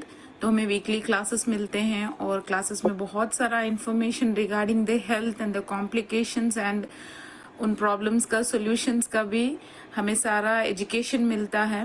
पहली बात तो यह है कि इतना सारा एजुकेशन इतना सिंपल लैंग्वेज में होता है कि हम लोग समझ सकते हैं। जो हर एक इंसान के लिए ज़रूरत है, उसका सेहत टॉप मोस्ट प्रायोरिटी होना चाहिए, मगर अफसोस है कि हम लोग उसको प्रॉपर ऑथेंटिक इन्फॉर्मेशन हमारे पास नहीं होता है। तो क्या करें, क्या ना करें, क्या सही है, और ये सब इन्फॉर्मेशन डॉक्टर सर के क्लास में हमें इतना सिंपल लैंग्वेज जो कि हर आम आदमी समझ सकता है और अप्लाई भी कर सकता है। This is a wonderful opportunity that I have got. I'm really gratitude and thankful to the universe to making me reach to Dr. Vikas Sharma. And sir का हर एक क्लास के लिए हम लोग वेट करते हैं, मैं वेट करती हूँ, क्योंकि इतना एक्साइटमेंट होता है, इतना लर्निंग मिलता है। जस्ट आज क्लास अटेंड करो, कल उसको उठा के अप्लाई कर दो लाइफ में। That is like that easy and simple and very effective and powerful. So thank you so much, Dr. Vikas Sharma sir, for this wonderful learning and guidance and question answers का जो आप answer करते हैं, और एक एक बार भी जो बंदा समझता नहीं है तो उसको इतना पेशेंस के साथ आप हैंडल करते हैं, आप आंसर करते हैं। This is like really a wonderful work you are doing for the society, and thank you so much once again. वाह। तो ये है बरीरा जो चेन्नई से ज्वाइन है। एंड यस, आप इतनी सारी इंफॉर्मेशन को सीखते हैं, इतनी सारी चीजें, कि आप अब उनको अगले दिन अप्लाई कर सकते हो इन वेरी सिंपल लैंग्वेज। क्योंकि ये सारी बुक्स बहुत कठिन होती हैं, ये बहुत टफ हैं। इनको तो उठाने में डंबल जितना यूज होता है, तो इनको पढ़ने में सोचिए क्या होता होगा। क्या इसको हम इजी कर दें? क्या इतनी इतनी भारी भारी बुक्स को क्या हम इजी कर दें? क्या इन लाखों को प्रोग्राम को आपको एक पीनट की कॉस्ट पर आपको अवेलेबल करा दें? कितने लोग चाहते हैं कि अवेलेबल हो जाए? हर प्रोग्राम के साथ में कहीं ना कहीं क्वेश्चन रहता है, पता नहीं मैं सीख पाऊंगा कि नहीं, पता नहीं टफ होगा क्या, पता नहीं महंगा होगा क्या, पता नहीं नुकसान हो जाएगा क्या। देखिए, लाइफ में इफ एंड बट तो चलते रहेंगे, मैं आपको बता दूं, ऑलवेज इफ एंड बट चलते रहेंगे। बट हमें ट्राई करना चाहिए। मैं ये कहूँगा, मैं नहीं तो कोई और, पर कहीं तो एडमिशन लेना पड़ेगा, सीखना है तो। सप्लीमेंट पे कोई तो होगा जिसके जरिए आप सीखेंगे, ये आप पर है। हाँ, लेकिन हमको समय समय बिल्कुल वेस्ट नहीं करना चाहिए। खुद से रिसर्च करने जाएंगे। इसका मैं तो एक सिंपल एग्जांपल देता हूँ आपको, ठीक है। तो इस सिस्टम के बारे में मैंने मेरे पास हेल्थ को लेकर के एक पर्सन आए, मेरे से पूछे कि सर मुझे सब पता है। मैंने बोला ओके, आपको सब पता है, वेरी गुड। मैंने पूछा आप क्या करते हो? तो वो बोले कि मैं लॉयर हूँ। मैंने बोला ओके ठीक है सर, पता है सर मेरे को भी लॉयर का पूरा काम अच्छे से आता है। मैंने बोला बोलते हंस दिए वो। तो वो समझ गए होंगे क्यों हंस दिए। फिर मैंने उनको बोला सर आप देखो, अगर कोई केस आपके पास आया, इमेजिन करो एक बहुत टफ कोर्स, एक केस आपके पास आया है, मेरे पास भी सेम केस आया, और मैं उस केस को गूगल से सर्च करूं, कंप्लीट सर्च करके मैं उस क्लाइंट को एक्सप्लेन करूं, और सेम केस को आप पढ़ो और आप उस क्लाइंट को एक्सप्लेन करो, आपको क्या लगता है कौन उस क्लाइंट को बेटर एक्सप्लेन कर पाएगा? तो हंस दिए। मौला आप समझ गए ना मैं क्या बोलना चाह रहा हूं। सेम चीज, जिसका काम उसी को साधे। मैं आपका लॉयर का काम नहीं कर सकता एंड आप सप्लीमेंट का काम नहीं कर सकते। आपके घर में कोई आर्किटेक्ट होगा, कोई इंजीनियर होगा। एक मैडम ज्वाइन करी, उन्होंने बोला मैं अपने बेटे से पूछकर बताऊंगी। उन्होंने प्रोग्राम ज्वाइन किया, वो एक योगा इंस्ट्रक्टर है। वो बोली मैं अपने बेटे से पूछकर बताऊंगी ये प्रोग्राम मेरे लिए अच्छा है कि नहीं। मैंने पूछा आपका बेटा क्या करता है? बोली मेरा बेटा आईटी इंजीनियर है। मैं बोला ठीक है, आप उसी से पूछ करके बताओ, वही आपका डिसीजन लेगा। आप योगा इंस्ट्रक्टर हो, आप डिसीजन नहीं ले पाओगे, वो आईटी इंजीनियर है, इसलिए शायद कभी कभी आपके घर में जिनको जो ज्यादा पैसे कमाते हैं ना, वो डिसीजन लेते हैं। लॉयर डिसीजन लेता है कि सप्लीमेंट कौन सा खाना चाहिए, या इंजीनियर डिसीजन लेता है कि सप्लीमेंट कौन सा खाना चाहिए। प्लीज इस थॉट से बाहर आइए। तो हमारा प्रोग्राम क्या है? It's very simple. देखो लिखा है, हम आपको एक सप्लीमेंट मास्टरी स्कूल का 6 to 7 मंथ का हम आपको एक्सेस दे रहे हैं, जिसमें कि होम डाइट शामिल है। होम डाइट शामिल का मतलब एक डाइटिशियन के कोर्स को करने में 3 साल और 1.5 लाख रुपए लगते हैं। एक डाइटिशियन का कोर्स करने को, आप एक डाइट को कैसे बेटर तरीके से यूज करें, सप्लीमेंट को कैसे यूज कराएं, और प्रोसेस आप इसमें आप सीख जाते हो। और इसमें सप्लीमेंट को कैसे यूज कराना है, सारा उसका पार्ट है। Okay, so home diet and इसके साथ में हम एक बोनस प्रोग्राम देने वाले हैं आपको। तो पिछला जो आपने देखा, हर हफ्ते एक क्लास 1.5 से 2 घंटे की होती है, जो 30 हेल्थ टॉपिक को कवर करती है। आपके माइंड में जो हेल्थ टॉपिक है, अगर आपको वो याद आ रहा है तो आपको बता दूं, वो टॉपिक इस प्रोग्राम का हिस्सा है, जिसको आप सीखते हो और आप प्लान करते हो कि मेरा डाइटरी प्लानिंग क्या होनी चाहिए, और मैं कैसे लोगों को प्लान करूं, मैं कैसे लोगों को एक्सप्लेन करूं। ये दोनों पार्ट उसमें शामिल है।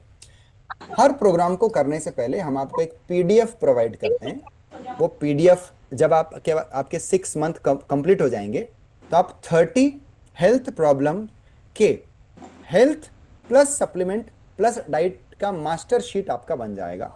30, तो आपकी एक बुकलेट रेडी हो जाएगी, और इस बुकलेट को आप कभी भी यूज कर सकते हो अपने फैमिली के लिए, अपने आप को समझने के लिए। ये आपके लिए सबसे अच्छी बात है कि 1 बुकलेट, वेरी इंपॉर्टेंट बुकलेट है।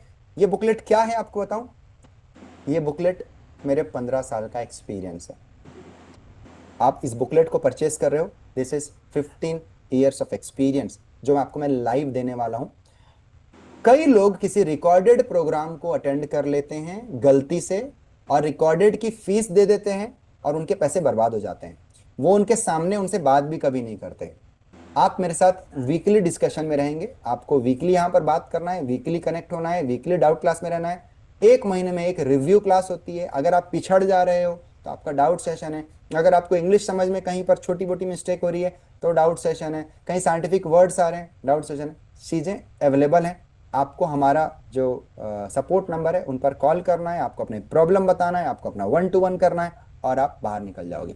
एक 1-to-1 कॉल में लोगों के 1000, और जो मेरे साथ 1-to-1 की कॉस्ट है, अगर आप अपने पर्सनल सप्लीमेंटेशन प्रोग्राम को समझना चाहते हैं, सो माई काउंसलिंग फीस इज 1100 रुपीज। यहाँ पर बहुत से लोग अपने क्वेश्चन पूछ रहे हैं, एंड डेफिनेटली मैं उनका आंसर इसलिए भी नहीं दे पा रहा हूँ पूरा बिकॉज उसके लिए एक क्वेश्चन आप सेम गलती कर रहे हैं। आप गूगल आंसर चाहते हैं, सर मुझे ये प्रॉब्लम है, मैं क्या करूं, और आप चाहते हैं कि मैं आपको एक आंसर दे दूं। प्लीज ऐसी गलती मत करिए, मैं आपके भले के लिए बता रहा हूं। आपने लिखा माइग्रेन के लिए मैं क्या सप्लीमेंट खाऊं, फिर ये गलत है। प्लीज ऐसा आंसर मत एक्सपेक्ट करिए। ये 1.5 घंटे की क्लास है। किसी ने लिखा है कि टीनेजर के लिए बेस्ट सप्लीमेंट्स क्या है। प्लीज 1 घंटे की क्लास अटेंड करिए, उसके लिए एक सप्लीमेंट पर आप मत करिए, क्योंकि कोई सप्लीमेंट बेस्ट नहीं होते अगर उसकी प्लानिंग नहीं की जाए। ओके, सो ये 1100 उसकी फीस होती है, काउंसलिंग फीस। और आपके साथ में एक न्यूट्रीथॉन का एक बोनस कोर्स आपको दिया जाता है इन 30 कोर्स के अलावा, और ये 1 महीने में 2 दिन होता है। ये एक वेट लॉस साइंस पर प्रोग्राम होता है, जिसमें कि आप पूरा वेट लॉस के वर्ल्ड के जितने भी मेथड्स हैं उनको कैसे अप्लाई किए जाते हैं, कौन गलत है कौन सही है, एकदम क्लैरिटी प्रोग्राम। 10 घंटे का एक मास्टर क्लास आपको दिया जाता है, 5 hour plus 5 hour. Okay, so next, तो ये 2 प्रोग्राम आपको मिलता है, 6 महीने 30 क्लास, और 1 महीने में 2 दिन 10 आवर क्लास। ये एक बोनस प्रोग्राम है, ये आपको बार बार अटेंड करने का मौका मिलता है। इसके रिकॉर्डेड प्रोग्राम्स भी आपको अटेंड करने के मौके मिलते हैं, और लाइव प्रोग्राम भी अटेंड करने का आपको मौका मिलता है।